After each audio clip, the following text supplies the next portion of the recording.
எத்தனை கோடி இன்பம் வைத்தாய்.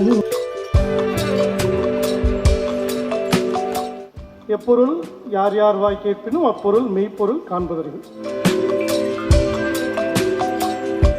26 biographies are getting connected to each other. மகாகவி பாரதியின் பாடல்களில் ஒரு வரியை எடுத்து காண்பதெல்லாம் மறையும் என்றால் என்கிற இந்த அற்புதமான கவித்துவமான வரியே இந்த நிகழ்ச்சியின் மிகப்பெரிய வெற்றிக்கு காரணமாக இருக்கிறது. இந்த தமிழ்ல முதல் முறையா பார்வை சவால் நிறைந்தவர்களுடைய வாழ்க்கை கதையை பிரெயிலில் கொண்டு வரும் இந்த முயற்சி வரலாற்று பூர்வமானது.